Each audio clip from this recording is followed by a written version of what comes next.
Assalamualaikum warahmatullahi wabarakatuh. Waalaikumsalam warahmatullahi Waalaikumsalam wabarakatuh.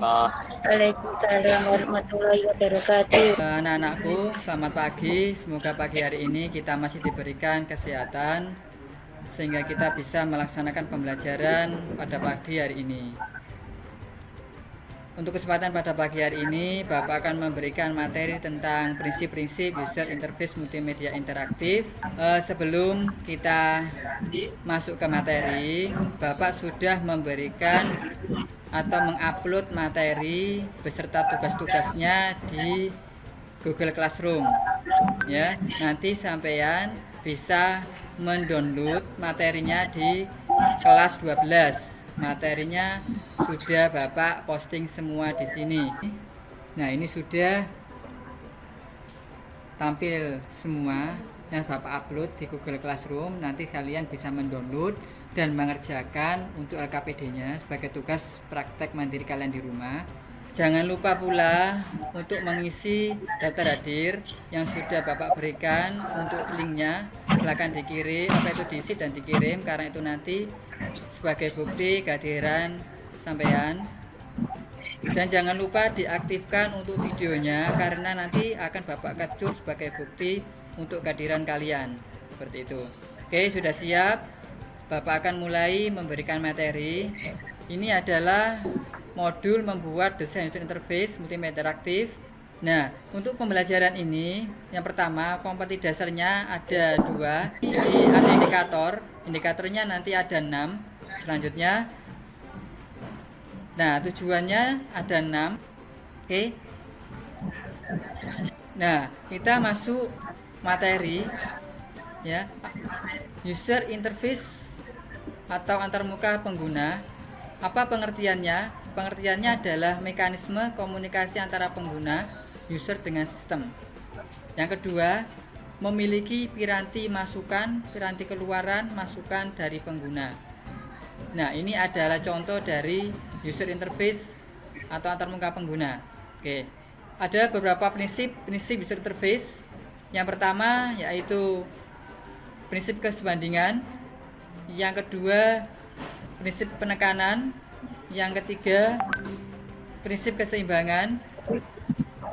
Yang keempat, prinsip irama. Yang kelima, prinsip keselarasan. Yang keenam adalah prinsip kesatuan. Oke, saya lanjutkan.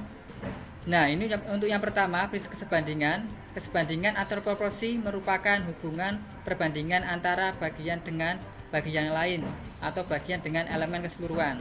Nah, ini adalah contoh prinsip kesebandingan. 2 adalah prinsip penekanan. Artinya tampilnya empasis merupakan strategi komunikasi yang bertujuan untuk mengarahkan pandangan pembaca pada satu yang ditonjolkan. Ini adalah contoh gambarnya. Yang ketiga adalah prinsip keseimbangan, ya. Keseimbangan akan terjadi bila elemen-elemen ditempatkan dan disusun dengan rasa sentrasi atau sepadan. Ini contohnya gambarnya. Yang keempat, prinsip irama atau ritme. Ritme terjadi karena adanya pengulangan pada bidang atau ruang yang menyebabkan kita dapat merasakan adanya perakaan, getaran, atau perpindahan dari unsur satu ke unsur yang lain. Itu. Ini adalah contoh gambar yang memenuhi prinsip irama. Yang kelima adalah keselarasan atau harmoni. Ya. Kondisi selaras atau harmoni terbentuk karena tidak adanya pertentangan antara satu elemen dengan elemen yang lainnya. Ini contohnya. Ya. Yang keenam atau yang terakhir adalah prinsip kesatuan, unity. Prinsip kesatuan adalah sebuah kohesi, konsistensi, ketunggalan, atau keutuhan yang merupakan isi pokok dari komposisi. Ini adalah contoh dari user interface yang memenuhi prinsip-prinsip kesatuan. Oke, saya lanjutkan, ya. Nah, ada tipe-tipe user interface. Yang pertama adalah direct manipulation. Yang kedua, tipe menu selection. Yang ketiga, tipe form fill in. Yang keempat, tipe Common Language. Yang kelima, tipe Natural Language. Anak-anak, ini adalah penjelasan dari beberapa tipe-tipe user interface multimedia interaktif. Yang pertama, tipe manipulasi. Interaksi langsung dengan objek pada layar, misalnya delete file dengan memasukkan ke trash. Ya. Nah, ini contohnya. Yang kedua adalah tipe menu selection. Ya. Pengertiannya memilih perintah dari daftar yang disediakan, misalnya saat klik kanan dan memilih aksi yang dikehendaki. Nah, ini adalah contohnya seperti itu.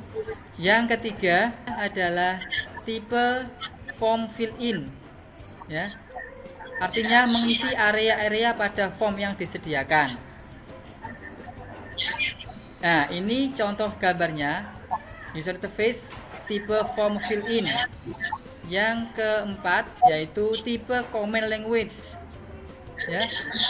Menuliskan perintah yang sudah ditentukan pada program.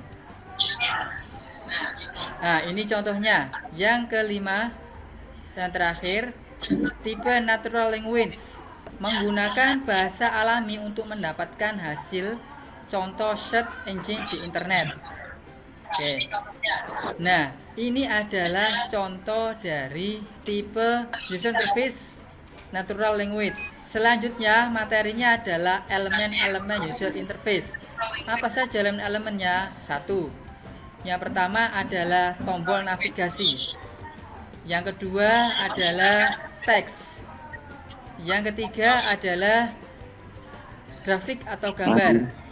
Yang keempat, audio atau suara. Yang kelima, video.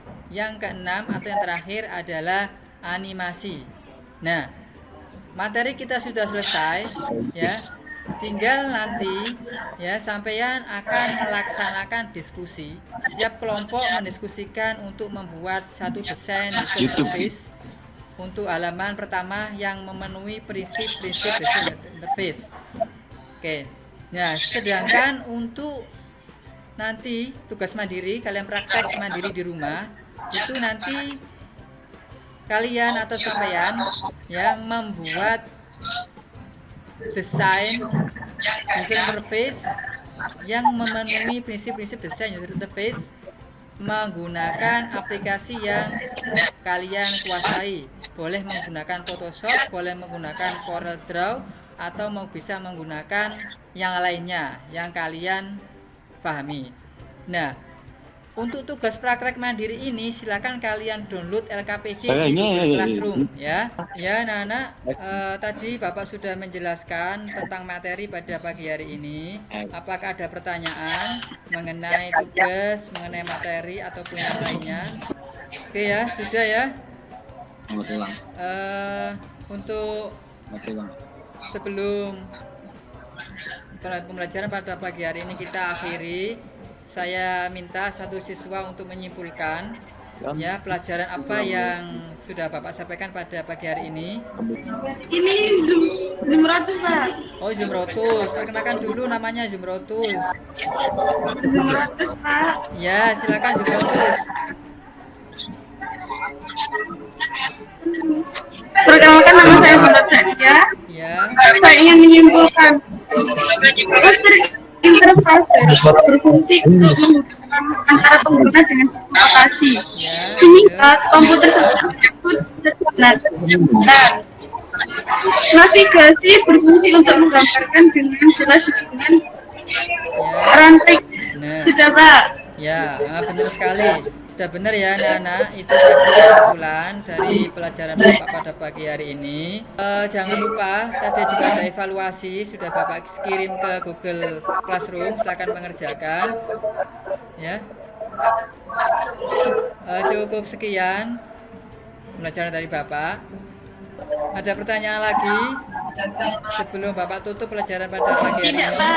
Tidak ada ya. Semoga pelajaran pada pagi hari ini mendapatkan manfaat untuk kita semua. Cukup sekian, saya akhiri. Assalamualaikum warahmatullahi wabarakatuh.